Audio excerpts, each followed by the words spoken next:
Hello, welcome everybody. Okay, today we're going to be talking about gate 59. We are moving into that gate today, and so it becomes active for the next several days in all of our charts. We have the opportunity here to work with it. So let's break it down and see what it means for us. Okay, first of all, this gate in the I Ching is called dispersion, and in human design it's called sexuality. In the gene keys, it's the way of intimacy, and in quantum human design, it is sustainability. And so let's just walk through those and just see the evolution of this gate as it has been interpreted through these programs and what that means for us. So let's just start with the I Ching because, first of all, that's where it all came from, but also that's how I got into this realm. So it's where I know a little bit more about what's going on here. So when we look at this gate from its ancient traditions, it's really a gate that has to do with, it brings in the energy of wood and water together. And it really brings in the energy of wood from the aspect of wind.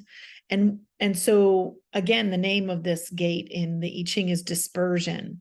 And what it's really about is the ability to disperse the turmoil, to disperse the fear, the anger, the triggered emotion. And to do that through a gentle breeze, right? Through wind. So the water aspect of that is that the depth of the emotion, right? What's going on, what's moving, what's coming up. There's more to that, and I will come back to it in just a second. It's not just that part of it, but it's the ability to do that, to move that emotion with compassion, with kindness, and with this gentle breeze energy, right? So there's so that's the hexagrams of this gate.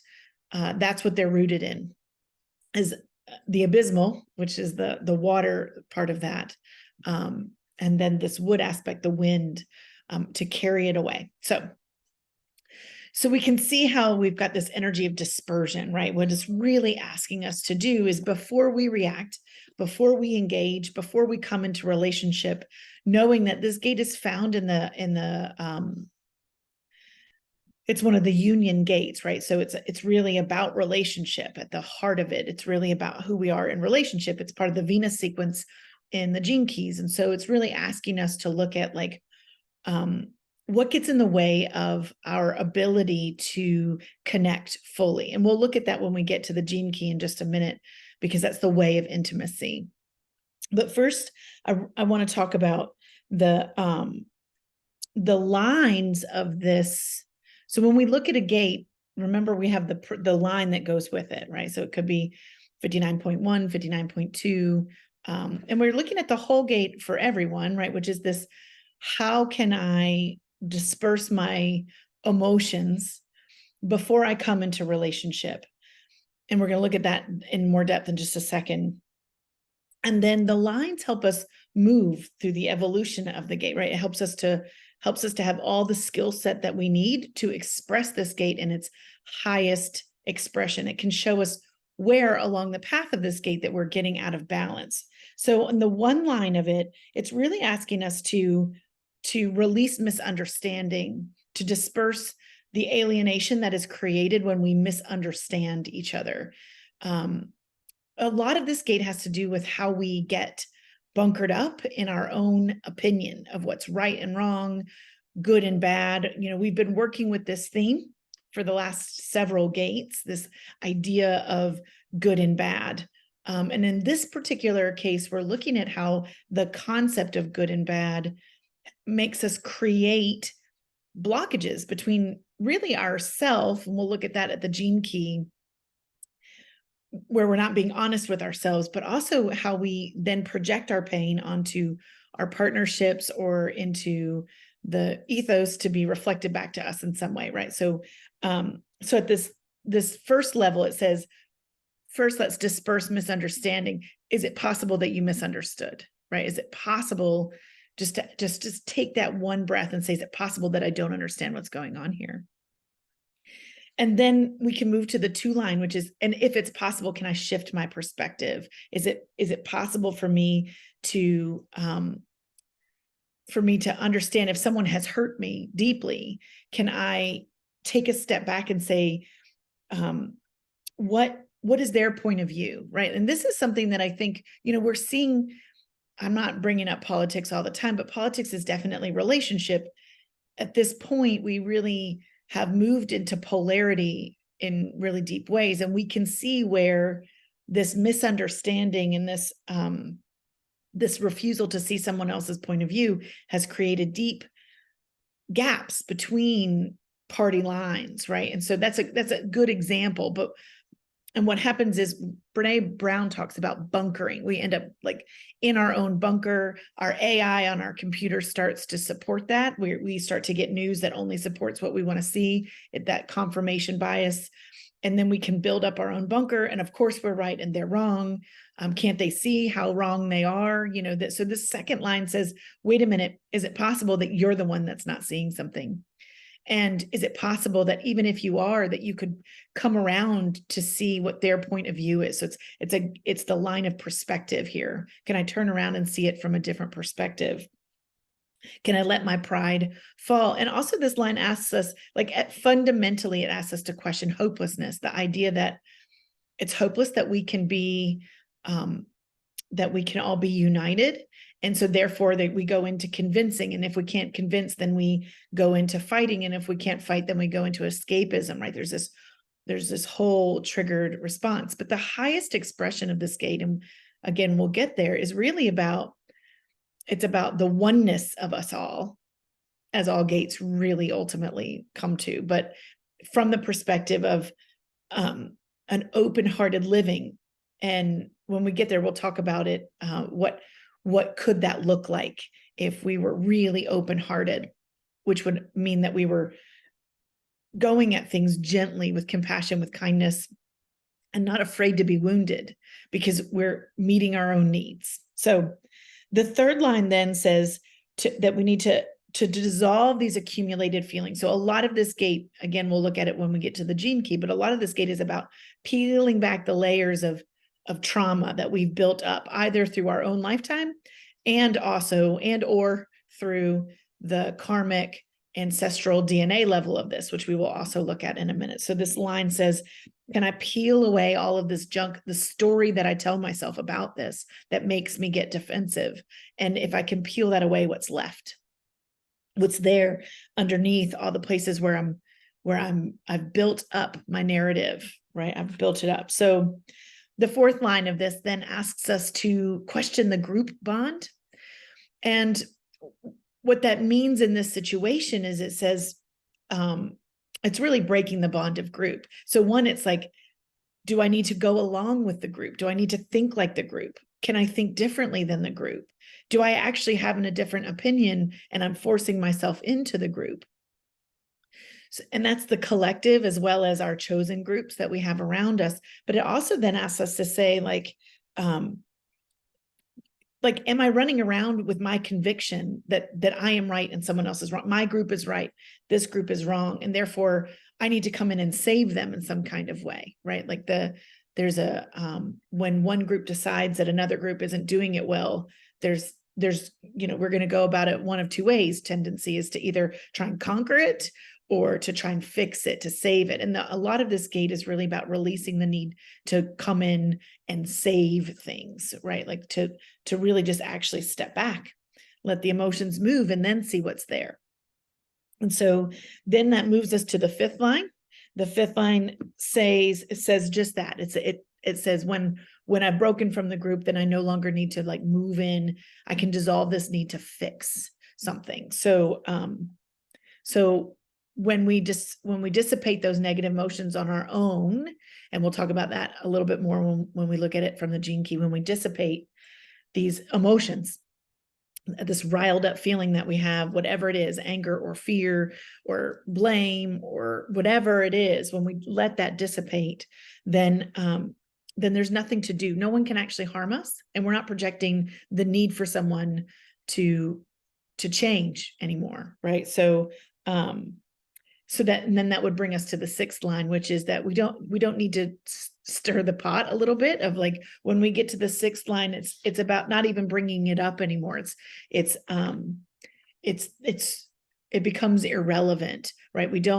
We take the responsibility of our own parts, of our own wounds when they come up, that we take the responsibility for them. We let that dissipate. We do the own internal work that we need to do before we bring that into relationship. And when we do that, we can begin to reach the higher expression, not only for ourselves and our intimate relationships and our families and our businesses and things like that, but really, we can begin to come into this place of wholeness as humanity, this connection. What happens when we're all in this heart-centered space, and how does that shift humanity as a whole? So that's the I Ching component of that. So let's take that then into the gene key, because I think that there's a lot of power in this gene key and how we're here to navigate what intimacy is, right? So that, remember, from the gene key perspective, this is the way of intimacy. And so we have to work through the shadow of dishonesty and then into the Siddhic state of transparency. And so let's just talk a little bit about the shadow state first. So the shadow state of dishonesty, it is not necessarily the dishonesty of others, right? Like that tends to be where we want to put the focus. We want to project and blame and put it on the others. And even a lot of the conversations around this gate, when we see people break it down or interpret this gate, they talk about the place where in relationship there's this depth of being vulnerable, being open and sharing, and the sacredness of sharing and intimacy. And being able to share your wound with your partner, or share these deeper places. And all of that is really important work. But first, before we can really talk about what this gene key is in relationship, it's really first asking us to look at our own dishonesty. And that can be kind of a little bit of mindfuckery. Like, what do you mean my own dishonesty? I'm honest inside this relationship. Most of us would say I'm as honest as I can be. But the truth is that when we really get into the shadow of this, we're really looking at the shadow of trauma. And, again, I want to walk lightly. Trauma is a very hot topic. There's a lot going on in the neural networks of trauma. That is absolutely true. And this gate actually brings us some of the energy that we need to heal trauma. And we have to heal trauma through first healing our own wounds and stop projecting the blame and the need for someone else to change outwardly, right? Because the tendency to try and heal trauma is to want to push it outwards and say, well, it's not my fault. It was someone else's fault. And I'm not saying in any way that if you have trauma, which I do, that you need to take responsibility for the trauma or for the actions. But you do want to, it's not about taking responsibility. It's about going in and healing the wounded parts through your connection to your higher self.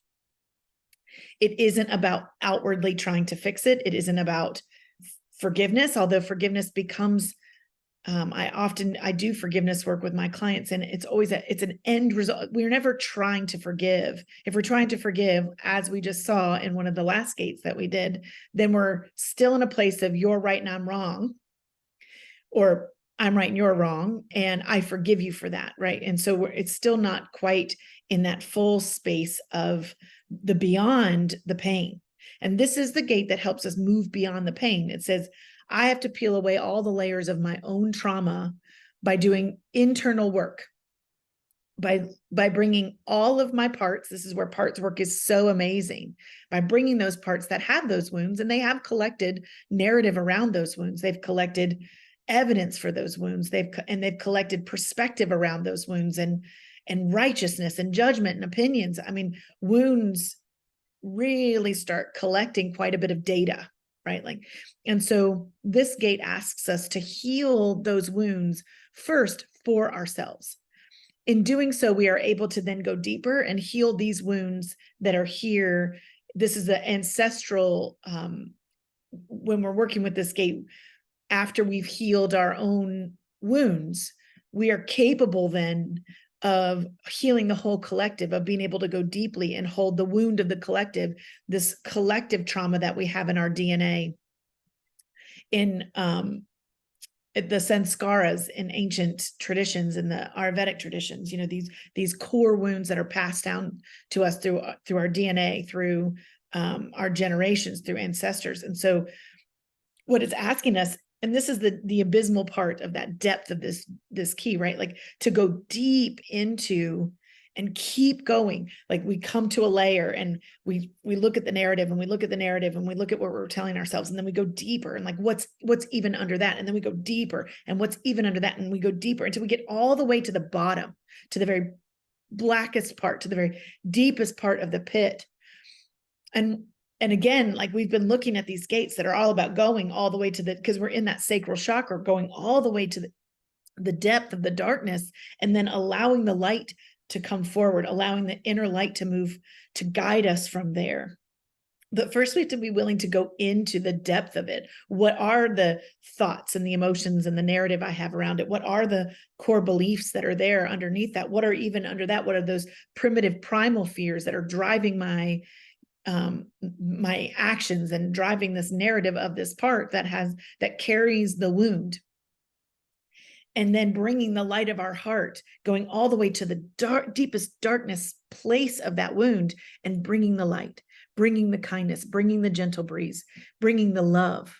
And so this gate is really a love gate, right? This intimacy gate. It's about vulnerability, but understanding that vulnerability comes from knowing that you cannot be hurt because you are complete, because you are a complete being that is connected to source energy. You can never be disconnected from that. And through the knowing of that, from that internal knowing, from the heart space, no one can actually wound you. Only parts of us get wounded. And we have the ability through things like human design and these gene keys and the neocortex that allows us to contemplate our pain, which most of us are not doing. We're trying to escape it, right? But we have the ability to contemplate our pain, our trauma, and to heal it innately, built into us through this love and light that is our heart space, that is our soul and our direct connection to source. And so this gate really asks us to look deep at our trauma and the story that we're telling ourselves inside relationships. So often intimacy is the result of that, right? The intimacy is the result of that inner compassion, that inner kindness, that inner gentleness with all of our parts and all of the ways in which they've been wounded and they have wounded, because all of us have parts that have been wounded, for sure. But we have also had parts that have wounded someone else. And those parts carry shame. And so we have to heal all of those emotions of all of those parts with ourselves in order to then be intimate, to then bring that open-heartedness into relationship. And intimacy doesn't necessarily, although this is a gate of sexuality, so we are adding in the relationship that is about the sexual relationship. And certainly we're talking a ton about sexual wounds, right? And how we've really been wounded. Women, definitely. People that identify as female, definitely. But there's wounding in all, right? There's wounding in every single aspect of our sexuality, right? And so, and that's because of misunderstanding, because we think we know something for someone else that we don't know, right? Like we really don't know. What happens when we're not trying to save the gays? What happens when we stop that kind of mentality that someone else is wrong and that we need to fix it in some kind of way? That's the power of this gate, right? This power to move beyond these concepts that we hold that have been given to us and passed down through generations and generations and generations. This gate asks us to really question whether or not we really honestly agree with these thoughts, or if they're a collective thought that's been passed down to us, right? So, and I'm not just picking on the gays. There's lots of gays around me and I love them. And also it's just a really great example, because that is a culture that gets picked on quite a bit. And this gate really like the sexuality of that gate, it the light shines, and it's an easy place for us to see it, is in that relationship with the world around them. And so the point is that for us to go in and to heal our own wounds and then bring that into intimate relationship. And when we do that, when we let go of all of our opinions and our judgments and our all of the narrative, right, where we want to hold on, all the trauma, and we open up and we start to move through the world in a heart-centered way, then we are naturally intimate. We are naturally, we are not afraid of being wounded anymore. And so we can move through the world in this big auric state, right? This big open-hearted state. And we've got this big heart energy. So we know that the heart brings the brain into cohesion through heart-brain cohesion. When the heart is really open, it brings the whole body into cohesion. But not only that, we can begin to entrain the people around us. We can begin to sit in a space and as everybody sits there open-hearted, there's something that shifts in all of humanity when we do that. And so this is the power of group work, right? And what I want to say is, as we evolve in this gate, one of the things that came to mind when I was studying and contemplating this gate for this talk is that there's this concept of murmuration in nature, where, you know, a flock of birds is in sync. There's no leader per se. There's no judgments or opinions. They are all, what happens is, it's a morphogenetic field synchronicity. Their auras are all in sync with each other, and the group moves together. And that's the evolution of what I think this gate looks like for humans, is this human murmuration, where we're not worried about wounding. We're not trying to fix or push back against or make bunkers or I'm right, you're wrongs. It's just a space of the freedom of murmuration, the freedom of letting the energy field move us, the heart field move us forward. It's a hard thing for us to really comprehend, because we'd have to really believe that we can sync up energetically that way. And we don't quite yet, right? That's the evolution of humanity, is that we're not quite in belief of that. Okay, so as we move through and we open first we heal our own heart, we move into this place of open-hearted living, which allows us to be more in flow with everything that's around us. Then we start to evolve this gate, right? So like we're just talking about, we evolve into this place of, what does it look like if you knew you couldn't be wounded? It's not possible. That you are an infinite being of love and light, and that you have parts that might have reactions, that you have parts that might be wounded. But you also have the power to hold those parts and love those parts and have compassion for those parts, while simultaneously holding and loving and having compassion for the parts of others. That is the depth of intimacy. I will talk more about the channel of this gate. So this channel reaches over to the emotional solar plexus and gate 6, and I'll do a whole nother little thing for you on that, so that you can work with it. But really, this gate is asking us to say, where am I ready to release any resistance? Where am I ready to let go of my narrative? Where am I ready to peel another layer of that trauma away? Not by finding reasons and not by projecting or blaming, but by really going in and just integrating that part that's been wounded, loving deeply on those parts, all of those parts. And through that integration, bringing my heart space in a more vulnerable way, where I can just let go of the narrative. I don't have to stir the pot every time, you know, he talks to me in that tone, and oh God, that tone and all of that, right? Like, what happens when I can just move past that and it doesn't trigger anything? Can you imagine a world in which we weren't triggered at all, because we knew so deeply in the possibility of our own self-healing, right? And so that brings us then to this evolved relationship to this gate, which is Karen Curry Parker's definition of this gate, which is sustainability, right? Like, how do we then when we know we're fully in alignment in the heart space, then it brings us into this ability to give and receive in a sustainable way, because we're not trying to fix something. We're not trying to push against something. We're not trying to be right or wrong. We can just know what's right for us. We can know what's right for us in relationship. We can know what's not right for us in relationship, and we can give and receive in sustainable ways. Okay, y'all. So that is the breakdown of all of the pieces and parts of this gate. I hope that's helpful. I hope that helps you with maybe some of what's up for you this week, especially because Mercury moved into retrograde yesterday. So we have this overlaying right now of really that communication. And, you know, in this case, it's really still about the communication inside of the self and therefore in relationship. But there's more to the Mercury retrograde than just that. I'm just laying it on top of this, is that it's asking us to go inward and look at our internal trauma, our internal narrative, and what we're ready to, how we're ready to integrate and heal. Okay, now I'm just rambling.